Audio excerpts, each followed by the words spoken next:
Shivoham Shivoham Shivoham Shivoham.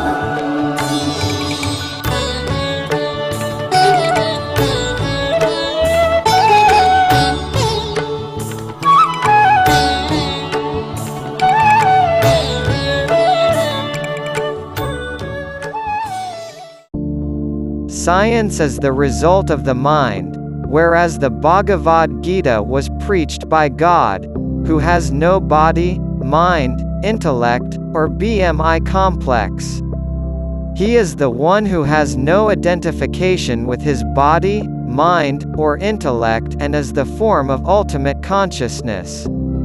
Everyone has an I, including the scientist and a devotee. There are two different I's. One is the eternal I, and the other is false I. Lord Krishna asks us to love him and meditate on him. The I he is referring to is the real I, which is boundless. Lord Krishna said, "Work for me, live for me. Imaginary I should not be the goal. Take me as the ultimate goal. Do my duty, loving and chanting my name. Before the last breath leaves the body, you shall merge in me." Bhagavan said, "Till you identify yourself with things you are not, you are a criminal. Once you experience yourself as the true self, you become immortal. You existed in childhood, adulthood, after death, in health or unhealth, and in favorable or unfavorable circumstances. I am alone is real. Everything else is unreal." The real I has no limitations, boundaries, or time. It is bodiless. The one experiencing this true I finds Arunachala everywhere, finds peace and bliss everywhere. When the false I merges in its source, the bliss present in the heart is felt, and then there is no binding name and form. Then agitation and unhappiness are not felt, and there is no awareness of God either. Birth, death, happiness, and misery all are dreams. I am like this, I am like that. Such thoughts take us away from our true nature and cause unhappiness. I am is only real. Identifying with anything else is unreal, and takes us away from the source. While getting crucified, Jesus said, "O Lord, I was wrong in assuming that you had forgotten me. After realizing you, I discovered that my Father and I are one." Now, Jesus has become immortal. Once the body-bound I was crucified, Jesus realized that Father and Son are one. Here the Father implies the Supreme Self, and the Son refers to Jesus. Jehovah is not any individual, but the experience, I am. Till we realize this, I am, body-bound I, entangles us. The I, mentioned in the Bible, is not the false I, but the true I, which has no rebirth. It is not limited to the world and is eternally free and happy. I am that I am, is the teaching of the Bible. This I, is not the I, referred by you and me, but the real I. This I, is not connected to the false I. The I, referred to by us, is the false I, limited to the body, mind, and senses, which takes rebirth. This wrong I brings wrong thinking and identification, which has no freedom and no happiness. So, there is a clear distinction between the false I and true I in the Bible. I am that I am describes God completely. It is the correct definition of God. Sri Adi Shankara said, "I am the undivided essence of consciousness." Bhagavan said, "You are not the mind. a collection of various thoughts and tendencies. There is only Brahman always, who appears as an individual, God, etc. The Brahman exists before the advent of the body, and also after its death. We all think that our body exists now and it would not exist after our death. But Bhagavan Ramana says that our body doesn't exist even now. It implies that the body exists only for that I, which cries after death. There is no body for the real I. The real I is bodiless, mindless, worldless, godless, and thoughtless. Everything is only a thought to the false I. You only have the real I in your deep sleep. Even when you are asleep, there is an I that witnesses everything. It is called the real I. It doesn't think it possesses a body. It doesn't think of gods. Does anyone think of God in their deep sleep? No. The existence of the real I is independent of the body, the world, happiness and sorrows, gains and losses, births and deaths, the mind and its tendencies. That which exists even when the body, mind, and God does not exist, you are that. It is irrespective of whether you are aware of the same or not. If you are aware, you are liberated. Otherwise, you are bound and chased by sorrow in every birth, just as a person is followed by his shadow. Bhagavan said, "You and I do not exist. You think I am tall, I am fair, I am a woman, I am a man, etc. All these thoughts come after the advent of the body. If such unwanted thoughts arise, you have to perform practices eliminating them. You are the imperishable self, whether you realize it or not. If realized, you are benefited, or else you are at a loss. Owning something that you are not, and thinking you have achieved the impossible, such thoughts increase your ignorance. Without God's grace, you cannot achieve anything." In Mahabharata, when Yaksha asked Yudhishthira, "What is the most surprising thing in this world?" Yudhishthira replied, "Though one sees many corpses in their lifetime, one thinks they are immortal." When this topic was brought to Bhagavan's attention, Bhagavan said, "Truth is eternal, and you are the truth. Hence, you presume that you will live forever." The I we refer to is the false I, body-bound I, and ego-based I. One says I.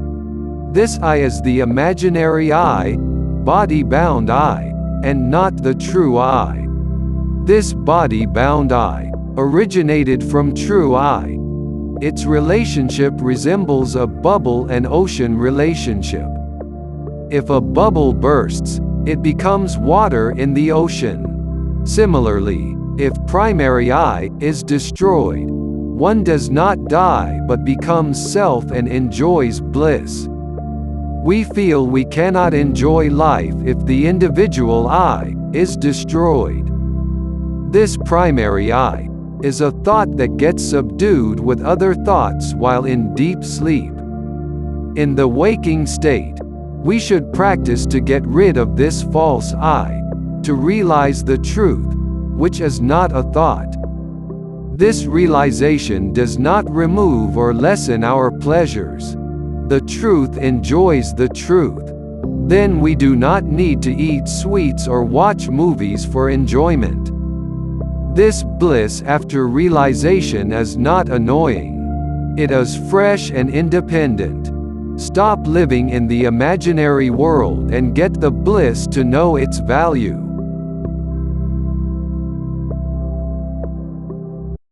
मनोबुद्ध्यहङ्कारचित्तानि नाहं न च श्रोत्रजिह्वे न च घ्राणनेत्रे न च व्योमभूमिर्न तेजो न वायुः चिदानन्दरूप शिवोऽहं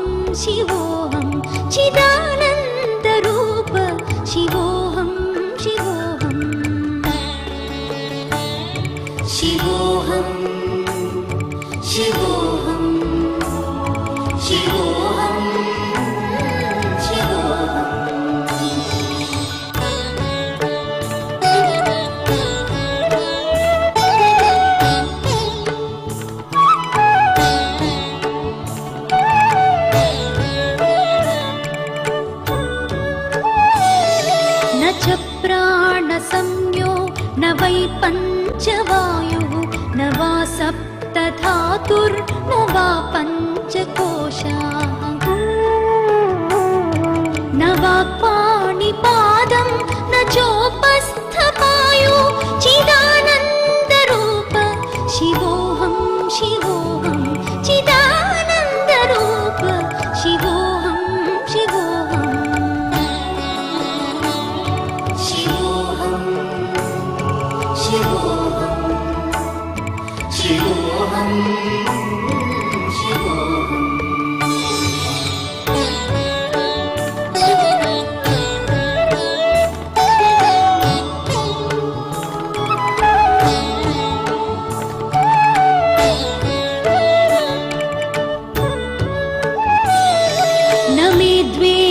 रागौ न मे लोभमोहौ मदो नैव मे नैव मात्सर्यभावः न धर्मो न चार्थो न कामो न मोक्षः चिदानन्दरूप शिवोऽहं शिवोऽहं चिदानन्दरूप शिवोऽहं शिवोऽहम् शिवोऽहं शिवोऽहं शिवोऽहं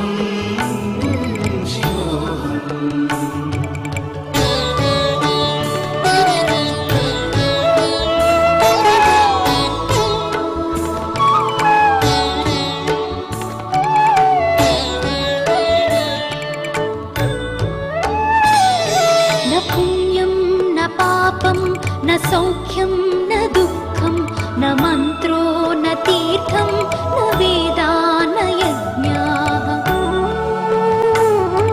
अहं भोजनं नैव भोज्यं न भोक्ता चिदानन्दरूप शिवोऽहं शिवोऽहं चिदानन्दरूप शिवोऽहं शिवोऽहं शिवोऽहं शिवोऽहं शिवोऽहं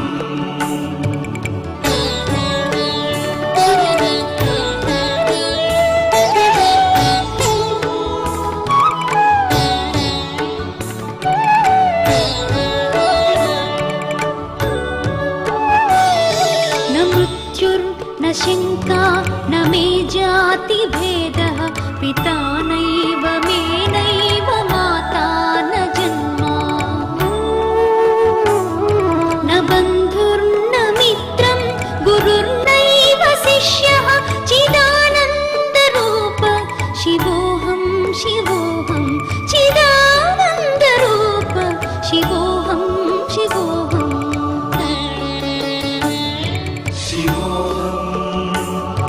शिवोऽहं शिवोऽहं शिवोऽहं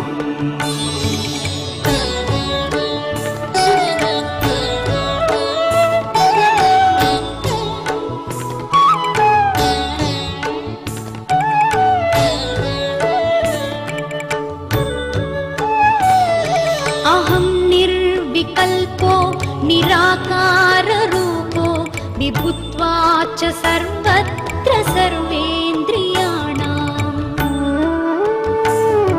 न चासङ्गतं नैव मुक्तिर्न मेयः चिदानन्दरूप शिवोऽहं शिवोऽहं चिदानन्दरूप शिवोऽहं शिवोऽहं शिवोऽहं शिवोऽहं